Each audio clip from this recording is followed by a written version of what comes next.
Yo, what up, everyone? Got Kobe right beside me, so it's gonna be a good day.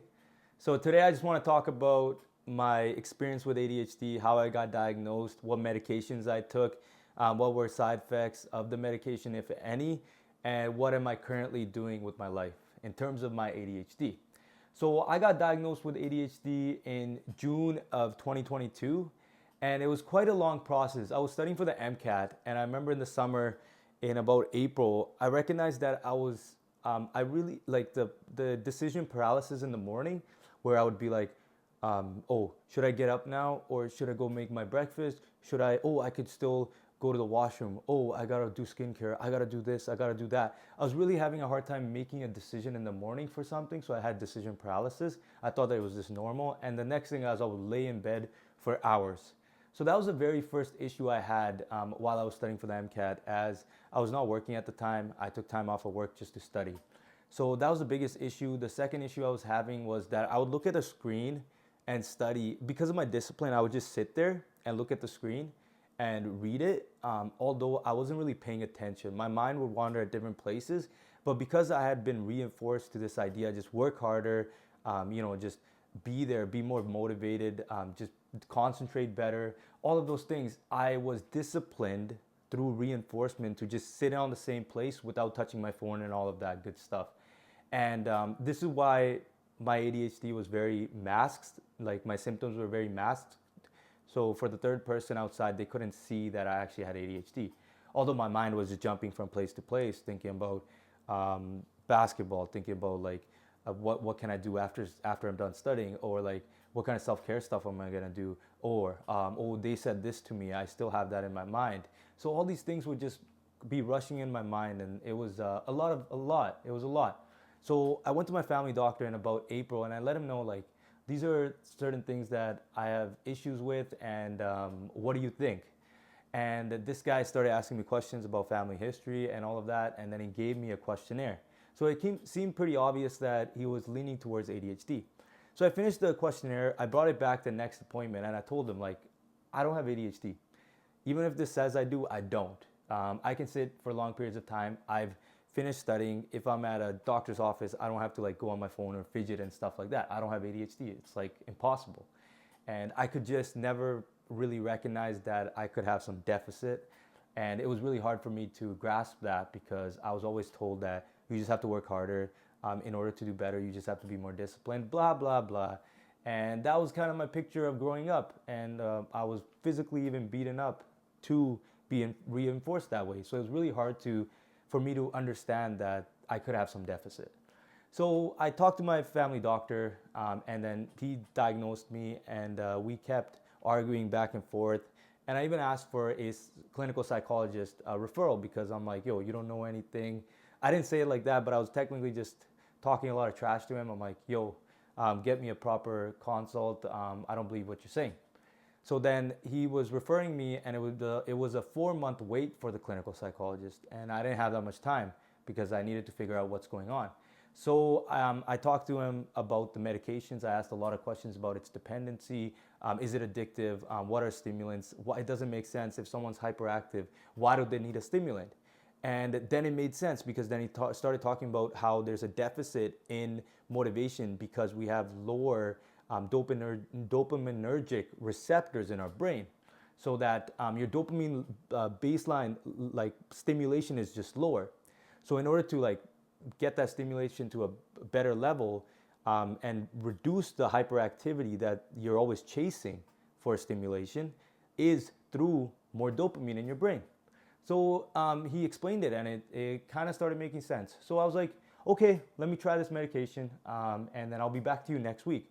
I made sure that a week after that I'm coming to you. And very thankful for my GP. Shout out to him. Can't name him because of confidentiality. However, thank you, because this is where the crazy stuff happens. So the next day, after I went to my GP, I got the medication prescribed. I brought the medication home, and I took it the next morning after having my breakfast and coffee, and then I went to school to study. And as I was walking into the library, the medication started hitting me. And I noticed how every one of my thought was so clear. Like I could visually see my thought. And I completely understood what I have to do next to accomplish what I have to accomplish. The very first thing that I did was I got my house in order. I looked at my schedule. I completely changed my whole routine of studying because it was very ineffective. And it's crazy, I couldn't see that prior to this. And then after that, everything just changed. My thoughts were clear. I sat for 5 hours, got more done in that 5 hour period than I had done in the last, I would say, 2 weeks. It was that ridiculous. And I experienced more of my time present. My thoughts were so clear. I knew exactly what I had to search up to get the answer for something. I wasn't jumping from thought to thought. It was more organized. And I was just sitting there hustling at the library. And then when I finished my study sesh, I was driving home, and I parked the car outside my house. I was in the driveway, and I literally started tearing up because all those thoughts, like all that reinforcement of discipline, all that stuff was just false. I actually had ADHD. There was a deficit in me that I couldn't recognize. And I was really sad because seeing my thoughts so clear for the first time in my life just changed everything. It made sense. There were some like problems with my life that I was still processing that I didn't even know I was processing, and I was processing it in a maladaptive manner. And that all came to me, and I started processing that better. And all these thoughts just came to me. That's why got so sad. I started crying outside my house. But then I was just so thankful that I got diagnosed at a relatively young age. 26 was young for me because I know individuals that are in their 60s that recently got diagnosed. And just, I can't even imagine having your whole life without being medicated. And the craziest part about this I want to talk about is that in the last 2.5 years, I've experienced more of my days and my life than I had in the last decade of my life. Obviously, the events that were very eventful, they had a lot of dopamine, and I was present in them and I experienced them better. But other than that, my normal days, like my weeks would just fly by and I wouldn't even notice it. Like it was just, I thought that was the norm of life, and I didn't know I had a deficit. And when I recognized that, it was just so empowering. It was so empowering to know that. And then I looked into research and stuff like that as well, a lot of it, just for the dependency of medication, blah, blah, blah. So the very first thing I was on was Concerta. I was on 18 milligrams of Concerta. The effects of it started wearing off in the first 2 weeks, so then I increased the dose to 27. And I remember at 27, I would get irritable at night. I would get moody. I didn't really like the medication. And then I searched up on Reddit and stuff, and it said that individuals have different needs, and different medications work for each individual. Everyone's very unique with ADHD and their experience. So I'm like, okay. I started being more open to the experience of change. So I told my GP that, hey man, like I'm having these mood swings. I'm having irritability. I can't sleep well. Like I need a change of medication. And he was thinking about increasing my dose, but I'm like, no, I'm already like kind of having a hard time sleeping. I don't want a higher dose. So then finally at 27, we stopped, and I went into Vyvanse. So Vyvanse worked miracles. For the first, then the next 5 months I was on Vyvanse, and it was perfect. I had no issues at all. However, the efficacy of the medication started dropping. So I think I was on 10 milligrams, and then I went up to 20 milligrams. And then at 30 is when I'm like, I don't want to go to 40 or higher. So at 30, I cut off, and I'm like, the efficacy is dropping. It's been 4 months now. I can't, it's not good for me. I want to switch medications. So then he's like, okay, let me try one more medication with you, and then we're going to try something else that's not a stimulant. I was like, sure. So then I tried Adderall. So when I started 10 milligrams of Adderall, that was perfect for me. No jitteriness. I was focused. The efficacy of the drug didn't wear off for months.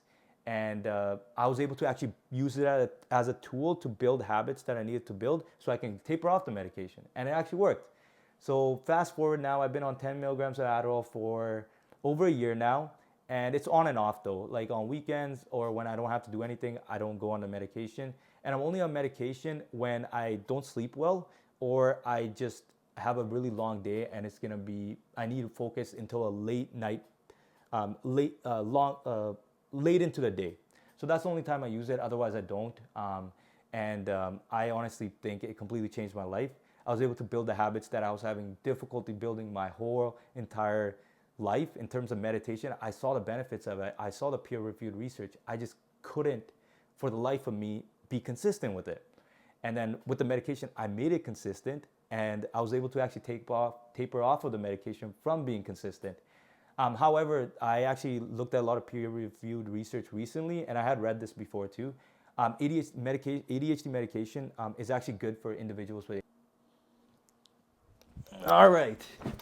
So where were we? Unfortunately, my phone died, and that's common with us in ADHD folks. We forget to charge our phone, and then yeah. But that's what it is. What it is, and I've been fixing it. But today, unfortunately, it died. But yeah, where was I? I was talking about being on medication and having ADHD. There's actually a lot of research on how medication for individuals with ADHD is actually neuroprotective. What I'm saying by that is it actually allows for neurogenesis in areas where you have deficits for dopaminergic receptors to form. So although it might not be to the volume of a neurotypical, you will increase in number of dopamine receptors just because you're taking the medication and activating those pathways and using them more. So as like neuroplasticity is, right? The more you put in motivation towards something, the more you start doing an action, the more easier it gets, the more pathways start forming towards that action. So that's exactly what it is. That's why it's so important for individuals with ADHD to be rightfully diagnosed firstly, and not miss the chance of being diagnosed. And secondly, even taking medication if they need, because it's actually beneficial more than harmful. However, for individuals that don't have ADHD, taking medication is terrible. Through research, you get the euphoria feeling. That's where you can actually get addicted to the medication. It's actually really bad for your cardiovascular and your brain health as well if you're taking medication without really having ADHD, because you have no deficits. You're just stimulating the receptors more and frying them more. With individuals that have deficits, it's kind of balancing it out for you. That's why you don't experience euphoria. Like I never feel euphoria except for the first day, but that was more like euphoric in the sense like my thoughts were more clear. It wasn't euphoric in the sense like, oh, this just numbs me, makes me feel good. No, nothing like that. So yeah, that's kind of my 2 cents on it. I hope this resonates with someone that's either having a hard time accepting they have ADHD or having a hard time going to the GP and really talking about this. I hope the GP is very good at creating a safe space like mine was, and where I was able to disclose this information and he actually listened. Although we did have an argument, he was very, very good. So I'm very thankful for him. And overall, like, I hope this resonates with someone. And if you have any questions or anything like that, you can personally DM me in my Instagram account as well. It's just Sukhdeep Saran, at Sukhdeep Saran.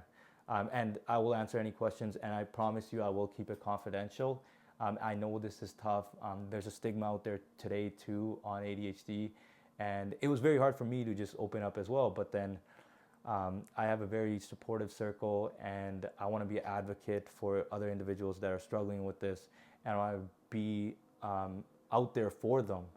So kind of take the first hit so that it's a lot easier for you to come out with ADHD and be open with it, because screw the stigma. Let's kill the stigma. It shouldn't be there because we truly need help. There's a deficit in our brain that requires help. So why not get that help? It makes no sense. So yeah, that's my 2 cents on it. And please like the video if you like that. Please subscribe as well. Also share the video with other individuals that this might resonate with. And I hope to see you soon. And it's only because of you my channel's actually growing, and I truly appreciate it.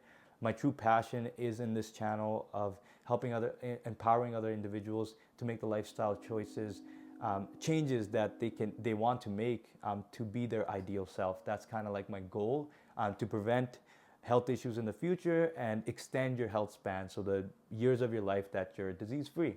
That's my true passion in life, and that's my true goal. And I hope one day, I know I'm helping individuals at a micro level, but I hope it starts helping individuals at the macro level as well. And thank you so much for listening. Your time means the world to me. And see you in the next video. Let's continue to grow together.